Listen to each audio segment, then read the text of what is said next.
अस्सलामुअलैकुम दोस्तों।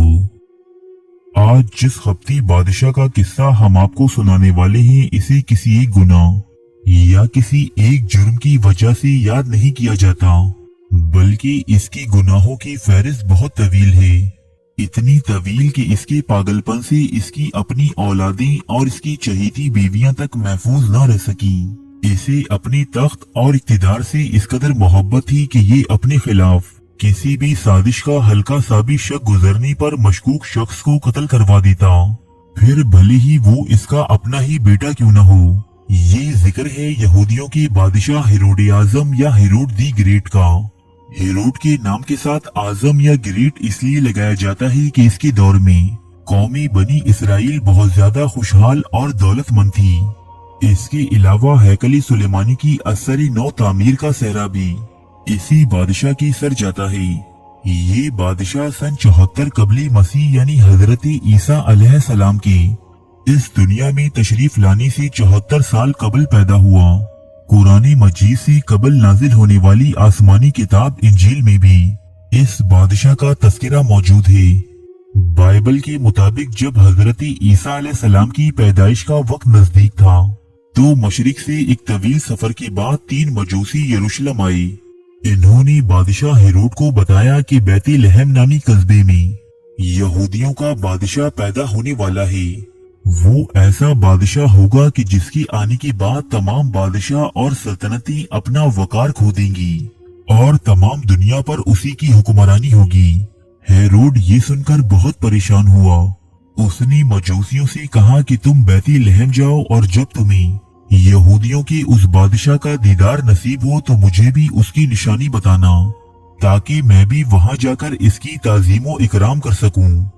मजूसी ये सुनकर बैतलहम रवाना हुए, जहां उन्हें हजरत ईसा अलैहिस्सलाम का दीदार नसीब हुआ। लेकिन अल्लाह ताला ने एक ख्वाब के जरिए इन मजूसियों को ये हिदायत दी कि हजरत ईसा अलैहिस्सलाम की जाए पैदाइश और इनकी पहचान के बारे में बादशाह को हरगिज कुछ न बताना। लिहाजा ये मजूसी यरूशलेम आए बगैर वापस अपने वतन रवाना हो गए। जब बादशाह हेरोड को मजूसियों की इस हरकत का इल्म हुआ तो ये सख्त गजबनाक हुआ और इसने ये हुक्म जारी किया कि बैतलहम और इसके आस पास के तमाम इलाकों में पैदा होने वाली 2 साला या इससे कम उम्र तमाम बच्चों को कत्ल कर दिया जाए।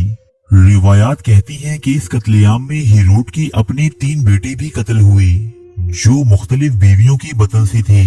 दोस्तों, इस बादशाह यानी हेरोड आजम की सफाकियत और पागलपन का सिर्फ ये वाहिद वाकया नहीं, इसकी अपनी महबूब तरीन बीवी मरियम ने भी इसके जुनून और दीवानगी के बाइस न सिर्फ अपनी जिंदगी से हाथ धो बैठी, बल्कि मौत के बाद भी इसके हाथों एक खिलौना बनी रही। यूं तो हेरोड आजम की बहुत सी बीवियां थी, ताहम हशमोनी सल्तनत की शहजादी मरियम ने इसकी सबसे महबूब और चहेती बीवी थी।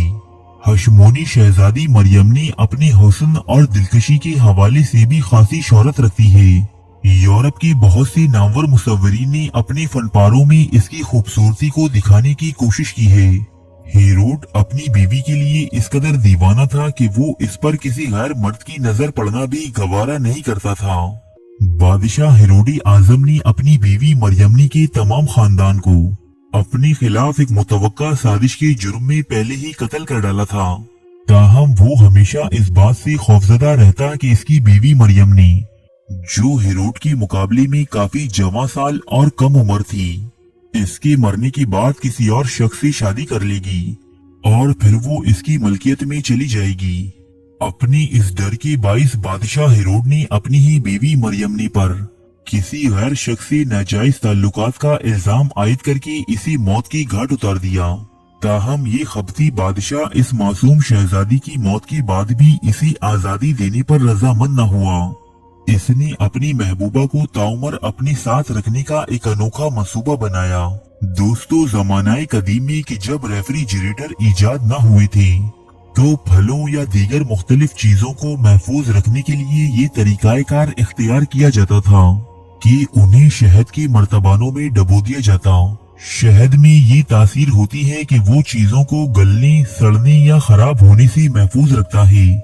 बादशाह हेरोड ने अपनी महबूब बीवी को महफूज रखने के लिए भी यही तरीकाकार इख्तियार किया। इसने शहद के एक बड़े से मर्तबान में अपनी बीवी मरियमने की लाश को डबो दिया। दोस्तों, मरियमने की ये लाश अगले 7 सालों तक शहद के इस मर्तबान में डूबी रही। बादशाह हेरोड को जब भी इसका दीदार करना होता वो यहाँ आता, इसे देखता और इससे बातें करता। दोस्तों, बास कुतुब में ये भी दर्ज है कि हेरोडी आजम ने इस लाश के साथ जिस्मानी ताल्लुकात भी कायम किए, ताहम ये बात किसी मुस्तनद हवाले से साबित नहीं। सन 7 कबली मसीह में बादशाह हेरोडी आजम ने अपने और मरियमने के 2 बेटों अलेक्जेंडर और एरिस्टोबुलस को भी बगावत के जुर्म में सजाए मौत दे दी थी। दोस्तों, ये बादशाह अपनी रियाया के साथ इस कदर जुल्म बर्बरियत से पेश आता था कि इसकी सल्तनत में रहने वाले लोग इसे हेरोड दी ईवल के नाम से पुकारते थे। हेरोडी आजम की जिंदगी जिस कदर शान शौकत और जाहो जलाल की मालिक थी, इसकी मौत भी इतनी ही तकलीफदेह और दर्दनाक हुई। रिवायात के मुताबिक इसका जिस्म इसकी मौत से कबल ही सड़ने और गलने लगा था। हेरोड अपने आखिरी वक्तों में इस कदर तकलीफ में मुब्तला था कि इसने अपने आप को खत्म करने की खातिर खंजर से खुदकुशी करने की कोशिश भी की, लेकिन इसके दरबारियों ने इसकी ये कोशिश भी नाकाम बना दी। हेरोडी आजम को ये अंदेशा था कि इसकी मौत के बाद लोग उदासो गमज़दा नहीं होंगे, बल्कि वो इसके मरने पर खुशियां मनाएंगे। लिहाजा हेरोड ने अपनी फौज के अहम ओहदेदारों को ये हुक्म दिया कि इसके मरने के बाद शहर भर में फैल जाएं और हर खानदान का कम से कम एक फर्द कत्ल कर दें, ताकि इसकी मौत पर हर घर में नोहा खानी हो।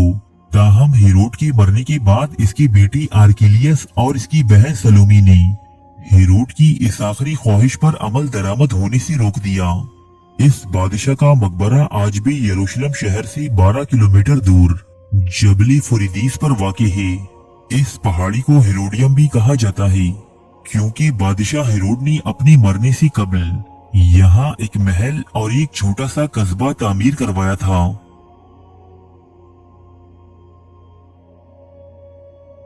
अरे फ्रेंड्स, 1 मिनट, आप ऐसे ही जा रहे हैं? इतनी मेहनत से